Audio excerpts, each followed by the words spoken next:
Hello, welcome to Postcolonial Space. I am, as you can see, by the Ohio River and trying to answer a question that someone had posed about Orientalism and Edward Said. And I think if I recall clearly, the question was, how can we use the knowledge of discourse and power as discussed by Edward Said in Orientalism to talk about literary texts? And my answer in the comments was that, of course, if you read the book carefully, the book itself is a great example of how to read texts, literary and non-literary, as modes of representations that are produced by the discourse called Orientalism.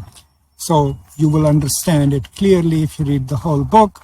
But just to give a brief answer, what is it that Said is trying to do in Orientalism? I mean, quite a few things, but mostly it's a question of representation. Right? Why is it that the European Orientalists, travelers, administrators saw the Orient, which we now call Middle East, a certain way, even when they were there?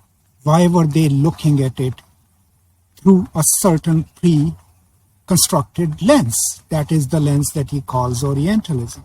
And that is, Orientalism is a discourse that predisposes people to develop certain views about the Orient, even before they've been there, but also use those views to judge the Orient while they are there. So in terms of literature, if we wanted to use the same knowledge, we could look at a novel and see what are the Orientalist tropes in here. So let's say A Passage to India, E.M. Forrester's A Passage to India, a highly canonized novel. So if you read it carefully, you will see, you can ask yourself, what are some of the Orientalist tropes mobilized over here? So you automatically see the way Forrester represents the Hindu character, the way he represents the native character, the way the European characters think about India as exotic, right, or as in a romanticized way. All of that is Orientalized representation of India, right?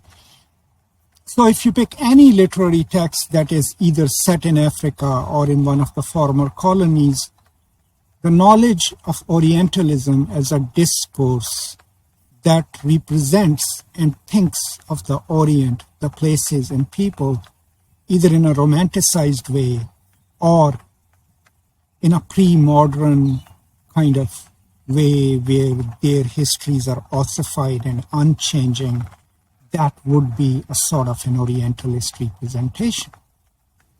So this is some work that you can use or do using just a basic understanding of Edward Said's Orientalism.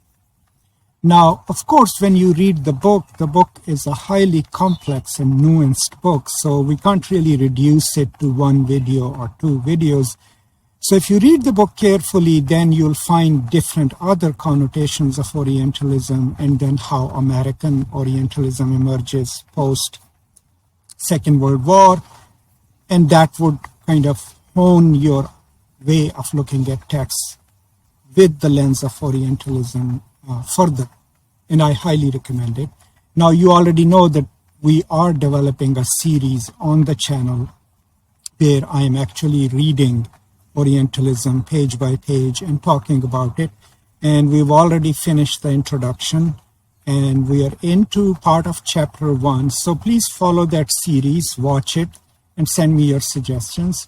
But I hope at this time, this brief video sort of answers your question about how to use knowledge of Orientalism in power to read literary texts that are set in former colonies or that are set in the post colonies. I hope this helps.